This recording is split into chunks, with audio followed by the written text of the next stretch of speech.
मैं आपको धन्वंतरी पूजन का विधान बताता हूं। भगवान का सुंदर कृष्ण पक्ष की त्रयोदशी को कार्तिक के महीने में धन्वंतरी देव का पूजन, धनतेरस का पूजन माना। एक सुंदर भूमि पर देसी गाय का गोबर से लीपन कर कर, अगर गाय का गोबर ना मिले सुंदर जल से लीपन कर कर, वहां एक सुंदर चौक को पूर कर, आप सभी को ज्ञात होगा कि चौक पूरने में रंगोली का प्रयोग नहीं होता। आप लोगों को मालूम होगा चौक पूरने में आटा और हल्दी का प्रयोग होता है। आटे हल्दी का प्रयोग क्यों होता है? क्योंकि आटा समृद्धि को बढ़ाता है, लक्ष्मी वैभव को बढ़ाने वाली हल्दी होती है। इसलिए जब चौक पूरा जाता है भूमि पर, तो चौक पूरते समय आटा हल्दी का प्रयोग करते हैं। थोड़ा सा चावल का दाना या गेहूं का दाना रख दिया जाता है, उसके ऊपर एक सुंदर चौकी, एक चौरंग, एक पाटा रख दिया जाता है। चौकी लगाएं, चौरंग लगाएं, पाटा लगाएं, उस पाटे पर एक सुंदर लाल वस्त्र धारण करा दें, लाल वस्त्र बिछा दें। एक थाली लें, उस थाली पर कंकु से, रौली से, कुंकू से गिला कर स्वस्तिक का निर्माण कर, स्वस्तिक का निर्माण कर कर घर में अगर चांदी का सिक्का हो, अगर चांदी का सिक्का नहीं हो, चांदी का कॉइन नहीं हो, तो अपने घर का 1 का सिक्का, 2 का सिक्का, 5 का सिक्का, 10 का सिक्का, जो भी आपके घर में हो वो कॉइन ले लें। महाराज उसको थाली के अंदर रख दें स्वस्तिक के ऊपर, फिर उसका स्मरण करें। आटे के 7 दिए बनाएं, एक थाली में, एक प्लेट में रख लें, घी के दिए बनाएं और उसमें सुंदर बाती को लगा दें। ध्यान दीजिएगा, इसमें जो बाती लगेगी वो लंबी बाती लगेगी। लक्ष्मी जी की पूजन में जितनी भी बाती लगे वो लंबी लगे। महाराज घी के दिए लगा दें 7, सातों दियों को प्रज्वलित कर लें, प्रकट कर लें। एक दिया तेल का लगा लें। तेल का जो दिया लगाया है, जहां पर आपने सिक्का रखा है, कॉइन रखा है, उसका लेफ्ट हैंड, मतलब आप ऐसे बैठे हो तो आपका सीधा हाथ की ओर आप तेल का दिया लग दें। और जो 7 दिए आपने लगाए हैं वो लक्ष्मी जी के राइट हैंड, मतलब आपका लेफ्ट हैंड हो गया, लक्ष्मी जी का राइट हैंड, आपका लेफ्ट हैंड हो गया, आपका उल्टा। वहां पर 7 दिए जो आपने प्रज्वलित करे हैं वो प्लेट में रखें। सुंदर थाली जो आपने पूजन के तैयार करी है, उसमें कुंकू, रोली, हल्दी, अबीर, गुलाल, चंदन, मौली, लाल धागा, मौली, अमरबेल के टुकड़े, कमलगट्टे, हल्दी की गांठ, सुंदर भाव में उसको रखें। जल का पात्र, सुंदर आनंद से जो क्वाइन चांदी का और देसी क्वाइन आपने जो रखा है उसका जल से पूजन करें। क्वाइन का पूजन करें, कंकु आदि से पूजन करने के बाद दोनों सिक्कों को उठा लें। दोनों क्वाइन, जो चांदी का सिक्का है और जो देसी क्वाइन है, उसको उठाकर उस पर जो कलेवा है, मौली है, नाड़ा है, लच्छा है, उसको लपेटना प्रारंभ कर दें और उसको लपेटें। पहले चांदी का सिक्का लपेट दे, फिर देसी सिक्का जो आपने रखा है, 1, 2, 5, 10 का जो सिक्का रखा है उसको लपेट थाली में उसको रख लें।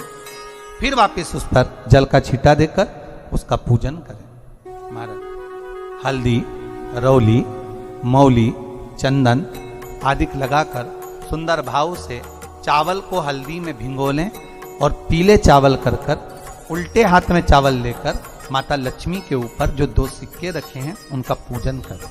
साथ में जब चावल छोड़ते जाएं तो गणेश जी का भी स्मरण करते जाएं। हे रिद्धि सिद्धि के दाता श्री गणेश जी महाराज, आप हमारे यहाँ पर सदा माता लक्ष्मी को लेकर, कुबेर भंडारी को लेकर सदा विराजमान रहें, नारायण को लेकर सदा विराजमान रहें। चावल छोड़ते जाएं और बाबा से विनती करते जाएं, माता लक्ष्मी से निवेदन करते जाएं। भगवान शिव का स्मरण करें, भगवान नारायण का स्मरण करें, माता लक्ष्मी का स्मरण करें, रिद्धि सिद्धि के दाता भगवान श्री गणेश जी महाराज का स्मरण करें। छोड़ते जाएं। जब चावल पूर्ण छोड़ दें में पूजन पूरी तरह से हो जाए, तब महाराज 7 सुंदर आनंद से अमरबेल के टुकड़े।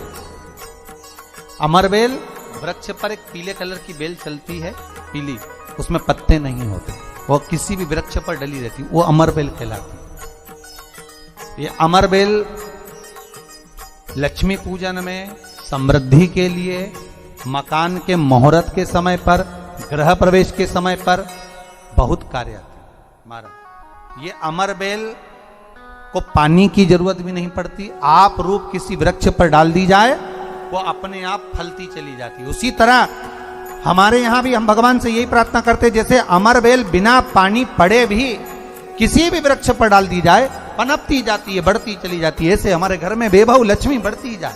अमरबेल के 7 टुकड़े, कमल गट्टे 7, हल्दी की गठान 7 माता लक्ष्मी को समर्पित कर दें। दोनों हाथों में हल्दी पिसी हुई लीजिए और माता लक्ष्मी के ऊपर उसे चढ़ाना प्रारंभ कर दीजिए। 7 बार पिसी हुई हल्दी वो सिक्कों पर चढ़ा दें, अपनी मनोकामना कर कर अपने घर में माता लक्ष्मी को विराजमान करने के। जब हल्दी पूर्ण चढ़ जाए, हाथ में कुंकू ले लीजिए, रोली ले लीजिए, उस रोली कुंकू को भी माता लक्ष्मी को समर्पित कर। तब इसके पश्चात सुंदर जो भी घर में मिष्ठान हो, मीठा हो, नहीं हो, शक्कर हो, गुड़ हो, मिश्री हो, जो भी आपके पास में हो, खड़ी शक्कर हो, वो भगवान को, माता लक्ष्मी को भोग रख दीजिए। अगर कुछ मीठा बना हो तो मीठा रख दीजिए। महाराज घर में संपूर्ण पूजन कर कर आपके घर में जो देवालय में भगवान बैठे हैं उनका भी पूजन करिए।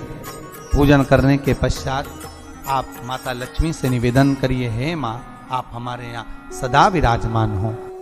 पूजन करने के बाद जो 7 दिए आपने प्लेट में रखे हैं, थाली में रखे हैं पूजन के लिए, घी के उन 7 दियों से माता लक्ष्मी की आरती उतारिए।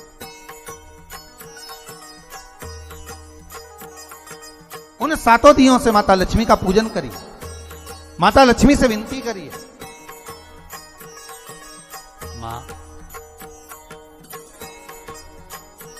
के पुत्र हैं, मां आप हमारे घर का रास्ता भूल गई हो, बहुत कष्ट है, बहुत दुखी है, पर भगवान शिव पर विश्वास कर कर, कुबेर भंडारी पर, कुबेरेश्वर महादेव पर विश्वास कर कर, भगवान नारायण के सुंदर प्रसंगों पर विश्वास कर कर, मां भगवान शंकर का अनुमोदन कर कर, हे मां आप हमारे घर में विराजमान हो, आप हमारे मार्ग को, हमारे घर को, हमारे घर के रास्ते को, हमारे घर के द्वार को आप भूल गई हो मां।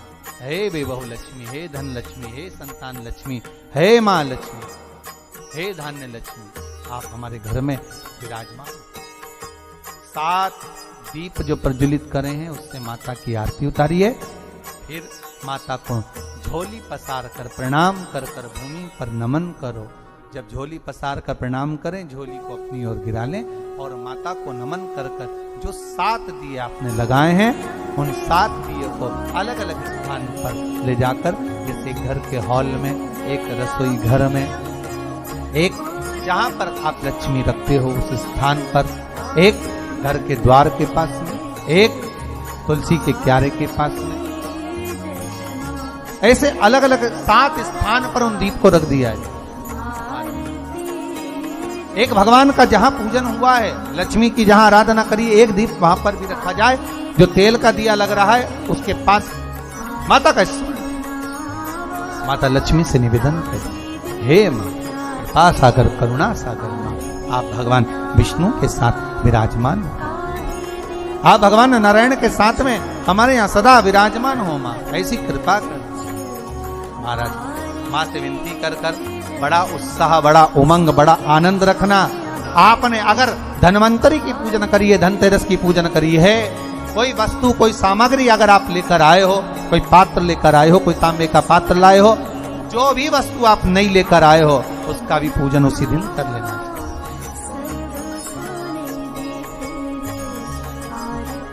उसका भी पूजन। ये लक्ष्मी अगर आप धनवंतरी का पूजन करते हो, धनतेरस का पूजन, सुंदर कार्तिक के महीने की कृष्ण पक्ष की त्रयोदशी को अगर आप कर रहे हो, तो ये लक्ष्मी भले मेरे साथ वैकुंठ में जाकर रहे, पर लक्ष्मी का एक अंश तुम्हारे घर से कभी नहीं जाएगा, वो सदा विराजमान रहेगा। ऐसी है मां धन्वंतरी की पूजा।